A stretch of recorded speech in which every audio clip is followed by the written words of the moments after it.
ఉన్న బంగారాన్ని విడిపించి ఆ రోజు ఆన్లైన్ రేటుకే మేము కొంటాం. Sharma gold company. Hi hello welcome to Suman TV. నేను మీ రోషన్. సో ప్రెసెంట్ మనతో పాటు స్వర్గీయ నందమూరి తారక రామారావు గారి మనవడు జయకృష్ణ గారి అబ్బాయి నందమూరి చైతన్య కృష్ణ గారు ఉన్నారు. సో ఆంధ్రప్రదేశ్ రిజల్ట్ మీద అండ్ కూటమి 164 సీట్లు గెలుచుకొని విక్టరీ సాధించింది కాబట్టి ఏం మాట్లాడతారో ఆయన మాటలను తెలుసుకుందాం. ఫ్యామిలీ ఎంత హ్యాపీగా ఉన్నారో ఆయన మాటలను తెలుసుకుందాం. సో చైతన్య కృష్ణ గారు నమస్తే. Hi Roshan, how are you? I'm fine అన్నా, ఎలా ఉన్నారు మీరు? Yeah fine, thank you. So ఎలా ఉన్నారు అని అడగకూడదు, ఇప్పుడు ఇంకా ఎంత బాగా ఉన్నారో మీ ఫేస్ చూస్తేనే అర్థమవుతుంది. ముందు ఫస్ట్ ఆఫ్ ఆల్ నందమూరి వారి కుటుంబం ఎలా ఎంజాయ్ చేస్తుంది? ఎందుకంటే అటు పక్కన మావయ్య చీఫ్ మినిస్టర్, బాబాయ్ ఎమ్మెల్యేగా గెలిచారు హ్యాట్రిక్, ఇంకో పక్కన ఒక బావ మంగళగిరిలో దాదాపు 95,000 ఓట్ల మెజార్టీ, ఇంకొక బావ వైజాగ్ ఎంపీగా దాదాపు 5 లక్షలు. సో ఎలా ఉంది ఓవరాల్ గా చూస్తుంటే? ఫ్యామిలీలో ఎంత జోష్గా ఉన్నారు అందరూ కూడా? ఎస్, అందరు చాలా హ్యాపీగా ఉన్నారు, చాలా సంతోషంగా ఉన్నారు. అందరూ గెలిచారు. మా మావయ్య చంద్రబాబు నాయుడు గారు కుప్పంలో మంచి మెజార్టీ గెలిచారు.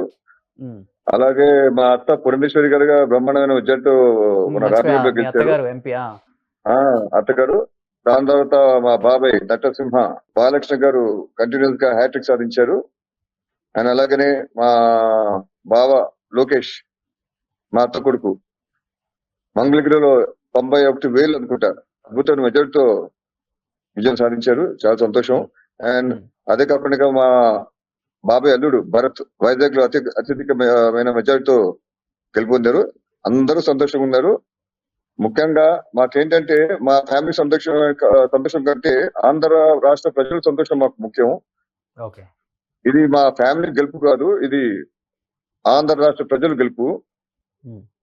ప్లస్ అదే కాకుండా మా మాయ తెలుగుదేశం పార్టీ ముఖ్యంగా జెండా మోసే ప్రతి తెలుగుదేశం పార్టీ కార్యకర్తలకి, నాయకులకి, వాళ్ళందరికీ ధన్యవాదాలు తెలియజేసుకుంటాను. ఎందుకంటే వాళ్ళ వల్లే ఈ రోజు పార్టీ గెలవడం జరిగింది. సో తప్పకుండా ఈ ఆంధ్ర రాష్ట్రం మంచి డెవలప్మెంట్ అవుతుంది, ముందు ముందు మీరు చూస్తారు. అండ్ అందరి ఆశయాలు తీరుతాయి. ఎక్స్పెక్ట్ చేశారా చైతన్య కృష్ణ గారు? అంటే ఇంత భారీ మెజారిటీ అనేది తెలుగుదేశం పార్టీ స్థాపించిన దగ్గర నుంచి కూడా ఇంతవరకు కానీ ఇని ఎరగని రీతిలో వచ్చిన రిజల్ట్ ఇది. చరిత్రలో రాసుకోవచ్చు ఇంకా అని చెప్పేసి చారిత్రాత్మక ఘట్టం అని చెప్పారు బాబు గారు కూడా. సో మీరు ఎక్స్పెక్ట్ చేశారా ముందే? నేను 110 to 120 అనుకున్నాను సీట్లు, కానీ ఎంత భారీ మెజారిటీ వస్తుందని నేను ఎప్పుడు ఊహించుకోలేదు. ల్యాండ్ స్లైడ్ విక్టరీ, చాలా అద్భుతమైన మెజారిటీ, 164 సీట్లు ఇచ్చారు. సో అందరూ హ్యాపీగా ఉన్నారు. కింగ్ మేకర్ అని చెప్పారు నిన్నటి వరకు, ఈ రోజు మ్యాన్ ఆఫ్ ద మ్యాచ్ అని చెప్తున్నారు పవన్ కళ్యాణ్ గారు. ఆయన కూడా మీరు ఇంకొక బాబాయ్ లాగా ఫీల్ అవుతారు కాబట్టి, సో ఆ బాబాయ్ గురించి ఏం చెప్పాలనుకుంటున్నారు? ఆయన గురించి కింగ్ మేకర్ అంటే చూడాలి మరి ఏమవుతున్న పరిస్థితులు బట్టి. అక్కడ మరి ఇక్కడ ఏ డిస్కషన్ జరుగుతుందో నాకు తెలియదు. కింగ్ మేకర్ అయితే definitely become king maker. And ముఖ్యంగా కింగ్ మేకర్ ఏంటంటే ఆంధ్ర రాష్ట్ర ప్రజల కోసం ఆయన కింగ్ మేకర్ అవుతారు. అండ్ ఎన్నో ఉన్నాయి, సెంట్రల్ గవర్నమెంట్ ఉన్నాయి, స్కీమ్స్ ఉన్నాయి, ప్రాజెక్ట్స్ ఉన్నాయి, అవన్నీ రావాలి మన ఆంధ్రప్రదేశ్ కి. దానికోసం ఆయన తప్పకుండా పోరాడతారు, కింగ్ మేకర్ అవుతారు. ఎన్నో ఆటుపోట్లు ఎదుర్కొన్న తర్వాత ఒక రకంగా చెప్పాలంటే ఈసారి ఎప్పుడు కూడా ఆ ఇంటి నుంచి బయటికి రాలేదు భువనేశ్వరి గారు, మీ అత్తగారు బ్రహ్మిణి గారు, కానీ ఎప్పుడు కూడా బయటకు వచ్చి ప్రత్యక్ష రాజకీయాల్లో ప్రచారం చేసిందే లేదు. అలాంటిది ఈసారి భువనేశ్వరి గారు కూడా బయటకు వచ్చి ప్రజల పక్షాన నిలబడి అంతగా పోరాడారు కదా. ఎప్పుడన్నా ఏమన్నా చెప్పారా ప్రజల గురించి? కానీ ఇంత ఇబ్బంది పడుతున్నారు, ఖచ్చితంగా మనం అందరం బయటికి వెళ్ళి మూకుమ్మడిగా ప్రజల పక్షాన్ని నిలబడాలంటే ఎవరేమనుకున్నా ఇబ్బంది లేదు, మనం వాళ్ళ కోసం నిలబడాలి, ఇవన్నీ ఆలోచించి బయటకు వచ్చారా? లేకపోతే ఫ్యామిలీలో రకరకాలుగా ఏమైనా డిస్కషన్ జరిగిందా? ఎందుకంటే ఒక యూనిటీగా ఉంటారు మీ ఫ్యామిలీ, మంచి జరిగినా చెడు జరిగినా అందరూ కూడా ఒకటయ్యి ఏకమయ్యి ఒక తాటి మీదకి వచ్చి డిసిషన్ తీసుకుంటారు. నేను ఒకసారి ఫోన్ లో మాట్లాడాను. నేను మామూలుగా అప్పుడు మాయ బెయిల్ మీద వచ్చిన తర్వాత నేను జనరల్గా ఫ్రీక్వెంట్ గా మాడుతూ ఉంటాను. అత్త ఒకసారి ప్రచారానికి వెళ్తున్నారు మన ఎలక్షన్స్ ముందు, వెళ్తూ ఉంటే మామూలుగా ఒకసారి మధ్యలో ఫోన్ చేస్తే అత్త మాట్లాడితే నేనత్త మీరు ఎప్పుడు రాజకీయాల్లో ఉండరు కదా, అప్పుడు మాయ ఉన్నప్పుడు అప్పుడు చనిపోయిన వాళ్ళకి ఐ థింక్ 3 లక్షలు అనుకుంటా ఇవ్వడానికి వెళ్ళారు. ఆంధ్రప్రదేశ్ మొత్తం 800 మంది చనిపోయారు. సో వాళ్ళకి డబ్బులు ఇవ్వడానికి అట్ట ఆ యాత్ర స్టార్ట్ చేశారు. తర్వాత మాయా వేలు వచ్చిన తర్వాత ఆ యాత్ర ఆగిపోయింది. సో తర్వాత మాయా మళ్ళీ కొన్ని రోజుల తర్వాత యాత్ర మళ్ళీ కొనసాగించారు. నేను అనుకున్నాను ఆ చనిపోయిన వాళ్ళందరికీ డబ్బులు ఇచ్చేసిన తర్వాత ఆపేస్తారు అనుకున్నాను. కానీ అలా కాకుండా ఇంకా అత్తగారు కొనసాగించారు. తర్వాత నేను షాక్ అయ్యాను. ఎందుకంటే రాజకీయాల్లో అత్తకి నాకు తెలిసిన వరకు ఆసక్తి లేదు. ఎప్పుడో ఒకసారి అడిగాను అత్తని, భువనేశ్వరి అత్తని. ఉమ్, అత్త నాకు అంత రాజకీయ ఆసక్తి లేదురా అని చెప్పారు. అలాంటిది అత్త సడన్ గా వెళ్ళటం ఏంటబ్బా అని చెప్పి మామూలుగా ఫోన్ లో మాట్లాడినప్పుడు డిస్కషన్ చేశారు. ఏంటత్తా మీరు వెళ్తున్నారు ప్రచారం కంటే? అవునరా, ఎలక్షన్ పూర్తయ్యే వరకు, అది ఎలక్షన్ ముందు, ఎలక్షన్ పూర్తయ్యే వరకు నేను ప్రచారం చేస్తూనే ఉంటాను అని చెప్తే షాక్ అయ్యా. ఏంటంటే సడన్ గా మీకు ఇది మార్పు ఏంటన్నాను. లేదురా, మన తెలుగుదేశం పార్టీ గెలవాలి, రాష్ట్ర ప్రజలు బాగుపడాలి, ఆంధ్ర రాష్ట్రం డెవలప్మెంట్ అవ్వాలంటే నేను తిరగాలి, తప్పదు. ఆ మాయ ఒక్కనే, ఒక ఏజ్ వచ్చేసింది, 74 సంవత్సరాలు వచ్చింది, ఆయన ఒక్కనే ఇంట్లో కూర్చుంటే ఎలా? ఆయన భార్యగా నా కర్తవ్యం నేను నిర్వర్తించాలి అని చెప్పి అత్త చెప్పడం జరిగినప్పుడు, అందుకోసం అత్త బ్రహ్మాండంగా ప్రచారం చేశారు. అలాగే బ్రహ్మణి కూడా లోకేష్ తరపున కాకుండా ఫ్యామిలీ మెంబర్ గా నేను బయటకు రావాలి, ఈ ఆంధ్రప్రదేశ్ ప్రజలకి అండగా ఉండాలి, ఆంధ్ర రాష్ట్రం బాగుపడాలి అని చెప్పంటే, బాగుపడాలంటే మేము రావాలి బయటికి, ఒక ఆఫీస్ గానీ ఇంట్లో ఉంటాం గానీ కాదు, ఒక ఫ్యామిలీ మెంబర్ గా చంద్రబాబు నాయుడు గారి కొరలుగా, లోకేష్ గారి భార్యగా నేను బయటకు రావాలని చెప్పి బయటకు రావడం జరిగింది. ఈసారి ఫ్యామిలీ మెంబర్స్ అందరూ, మా అత్త భువనేశ్వర్ గాని, బ్రహ్మణి కానివ్వండి. చైతన్య గారు, అంటే ఇందాక ప్రస్తుతం మాట్లాడుతా చంద్రబాబు గారు ఒక స్టేట్మెంట్ ఇచ్చారు. నేను వచ్చి ఇన్ని సంవత్సరాలైంది రాజకీయాల్లోకి, బాంబు దాడులు కూడా ఎదుర్కొన్నాను, ఏ రోజు కూడా బాధపడలేదు, అసెంబ్లీ సాక్షిగా నన్ను, నా భార్యని నిందలు వేసినప్పుడు తట్టుకోలేని ఒక భావోద్వేగం నాది. సో అని చెప్పేసి కూడా ఆ స్టేట్మెంట్ ఇచ్చినప్పుడు ఒకసారి బ్యాక్కెళ్ళి చూసుకుంటే నిజంగా ఆ టైంలో మీ అందరికీ మనోధైర్యాన్ని ఇచ్చింది ఎవరు? ఎలా దాన్ని ఫేస్ చేయగలిగారంటే ఏం చెప్తారు? అంటే మాయ చాలా అప్సెట్ అయ్యారు.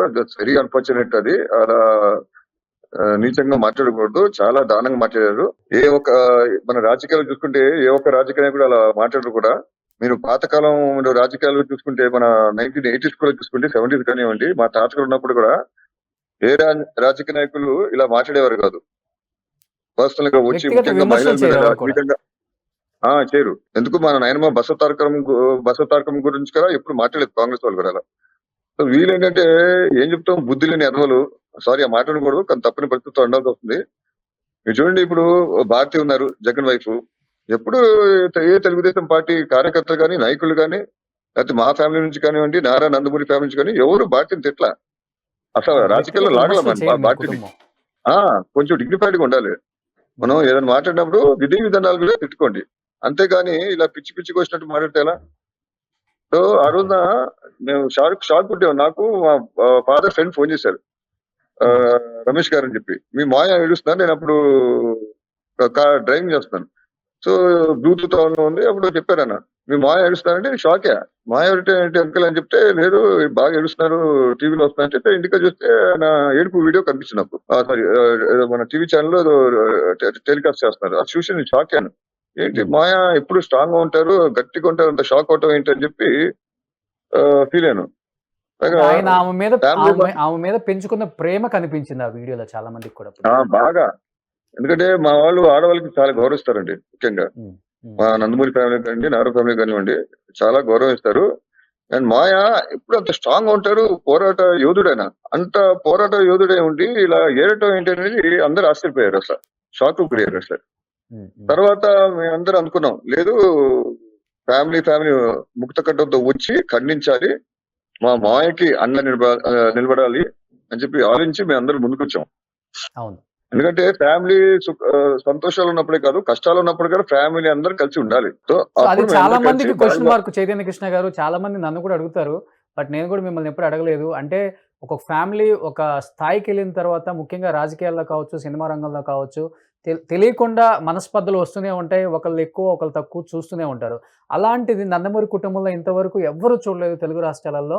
మంచి వచ్చినా చెడు వచ్చినా కానీ అందరూ ఒక తాటి మీదకి వచ్చి అందరూ ఒకే ఇంట్లో ఆ డిస్కషన్ అనేది తీసుకొస్తారు. అటు నారావారి ఫ్యామిలీ, నందమూరి ఫ్యామిలీ.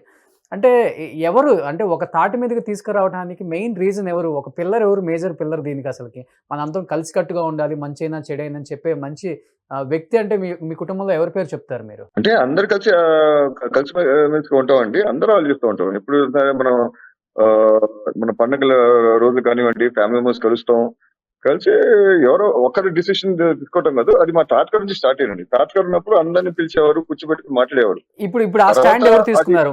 బాలకృష్ణ గారా, లేకపోతే పురంధేశ్వరి గారా, భువనేశ్వరి గారా, బాలకృష్ణ లేకపోతే బాబు గారు గారా? అంటే ఎవరి పేరు చెప్తారు మీరు ఒకళ్ళు? ఒక్కడన్నా లేరండి ఇక్కడ. ఒకసారి మా ఫాదరు, ఒకసారి మా బాలబాబు ఫోన్ చేస్తారు, అన్నయ్య మన మీటింగ్ పెడదాం అందరూ బ్రదర్స్ అందరూ. ఓకే. ఒకసారి సిస్టర్స్ గారు, డిపెండ్స్. ఒక్కలని లేరండి ఇక్కడ. ఒకసారి లోకేశ్వరి గారు ఉండొచ్చు, బాలకృష్ణ గారు ఉండొచ్చు, ఒక్కలని కాదు. ఏదో ఒక సందర్భం ఎవరో ఒకళ్ళు ఫోన్ చేసి అనే మనం అందరు కలిసి కూర్చొని మాట్లాడుకుందాం అంటే ఎస్ ఓకే అని చెప్పి అప్పుడు బాబాయ్ కానివ్వండి, ఇంకో బాబాయ్ కానీ ఫోన్ చేస్తారు బ్రదర్స్ అందరికి, సిస్టర్స్ అందరికి ఫోన్ చేసి ఇక్కడ మీటింగ్ ఉంది. అప్పుడు హ్యాబిట్స్ ఉండండి. హ్యాబిట్స్ ఇంట్లో మీటింగ్ చేయాలనుకుంటే హ్యాబిట్స్ ఇంట్లో తాతగారు ఫస్ట్ ఇల్లు ఉంది. హ్యాబిట్స్ ఇల్లు తాతగారు సీఎం ఉన్నప్పుడు 80 నుంచి. సో ఆ ఇంట్లో మీటింగ్ జరపడం కానివ్వండి ఇలా చేశారు. ఎవరు ఒక్కరు ఇక్కడ ఎవరు లేరు. ఒక్కొక్క బ్రదర్ సిస్టర్ బట్టి డిపెండ్స్ అపాన్. ఇప్పుడు ఒక బ్రదర్ కు ఆలోచన వచ్చింది అనే ఈ విషయం మీద మనం మీటింగ్ పెడితే బాగుందంటే అప్పుడు ఆ brother, for example Jayashankar Krishna or maybe Balakrishna or my father Jayakrishna, ఎవరైనా సరే, it's not one person. Okay. So last and final గా చెప్పండి నందమూరి చైతన్య కృష్ణ గారు. సో ఇంత అఖండమైన మెజారిటీ 39 సంవత్సరాలలో ఎప్పుడు కని విని ఎరగని రీతిలో వచ్చింది కాబట్టి, సో ఈసారి కుటుంబం అంటే ఎప్పుడు కూడా కుటుంబం మొత్తం వస్తుంది ప్రమాణ స్వీకారానికి. ఈసారి జూనియర్ ఎన్టీఆర్ కూడా ప్రమాణ స్వీకారానికి వచ్చే అవకాశం ఉందా? ఇన్విటేషన్ పంపుతున్నారా? జూనియర్ ఎన్టీఆర్ నాకు మరి తెలియదండి. తెలియదు మరి అతను వస్తాడో లేదో నాకు తెలియదు. అది సార్ కుటుంబంలో పెద్ద మనవడు కాబట్టి అన్ని మీరు ఎక్కువ చూసుకుంటారు కాబట్టి మీకేమైనా తెలిసేమని అడిగానండి. అంటే పిలిస్తే కదా వస్తాడో లేదో తెలియదు. ఈ మధ్య అతను ఫంక్షన్స్ కి రావట్లేదు. మన నందమూరి ఫ్యామిలీ ఫంక్షన్స్ కానివ్వండి, ఇంకా తెలుగుదేశం పార్టీ సంబంధించిన ఫంక్షన్స్ కానివ్వండి, అతను రావట్లేదు. పిలిచినా ఈసారి ఏమవుతాం. సో లాస్ట్ అండ్ ఫైనల్ గా ఏం చెప్పాలనుకుంటున్నారు ఇంత అఖండమైన మెజారిటీ ఇచ్చిన ప్రజానికానికి, ఆంధ్ర రాష్ట్ర ప్రజలకి? ఆంధ్ర రాష్ట్ర ప్రజలందరికీ, మహిళలకి, విద్యార్థులకి, రైతులకి, కార్మికులకి, యువతకి, ముఖ్యంగా వాళ్ళందరికీ పేరు పేరున నా తరఫున, నందమూరి వంశం తరఫున, నారా ఫ్యామిలీ తరఫున ధన్యవాదాలు తెలియజేసుకుంటున్నాను. మీ నమ్మకాన్ని తప్పకుండా వమ్ము చేయకుండా ఆంధ్ర రాష్ట్రాన్ని అభివృద్ధి పథంలోకి తీసుకెళ్తాం. తప్పకుండా మంచి ఆంధ్ర రాష్ట్రాన్నిగా పేరు ప్రకృతికి తీసుకొస్తాం ఆంధ్ర రాష్ట్రానికి. అలాగే అమరావతి కూడా మంచి రాజధానిగా డెవలప్ చేసి మీకు చూపిస్తాం. అండ్ మీ అందరికి నా ధన్యవాదాలు తెలియజేసుకున్నాను. అందరూ అంటున్నారు నందమూరి చైతన్య కృష్ణ గారు ఈసారి హ్యాట్రిక్ కొట్టారు కాబట్టి బాలయ్య గారు హోమ్ మినిస్టర్ అనే నినాదాలు వినిపిస్తున్నాయి. సో మీరు ఎక్స్పెక్ట్ చేస్తున్నారా? లేకపోతే మీకు హోమ్ మినిస్టర్ గా ఉంటే మీ బాబాయ్ని చూడాలని మీకు ఉందా? ఉంది, తప్పకుండా ఉంది. బాబాయ్ మినిస్టర్ అవుతే ఏ కొడుకుకి ఆనందంగా ఉండదు? చాలా ఆనందంగా ఉంటుంది. కానీ బాబాయ్ ఇంట్రెస్ట్. ఆయన ఎస్ నాకు మినిస్టర్ అవ్వాలనుకుంటే తప్పకుండా ఆయన అవుతాడు. అది మాయా. ఆయన ఇప్పుడు బాలీస్ ఎన్బికే కోర్ట్. సో మాయ అయితే రెడీగా ఉన్నారు. అది బాబాయ్ ఉండాలి. నాకు చేయాలంది, తీసుకోవాలని చేయాలనుకుంటే తప్పకుండా చేస్తాడు. ఎందుకంటే ఇక్కడ బాబాయ్ చూసుకుంటే క్యాన్సర్ హాస్పిటల్ చూసుకున్నారు, మళ్ళీ ఆయన సినిమాలు చూసుకుంటున్నారు. సో ఆయనకి ఆ తీరిక దొరికితే తప్పకుండా నా మినిస్ట్రీ పదవి తీసుకుంటారు ఆయన ఇంట్రెస్ట్ బట్టి.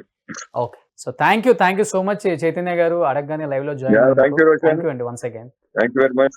Had a nice interview. Thank you sir. Take care. Welcome. Thank you. Suman టీవీలో మీ పర్సనల్ అండ్ బిజినెస్ ప్రమోషన్స్ కోసం కింది నెంబర్కి కాంటాక్ట్ చేయండి.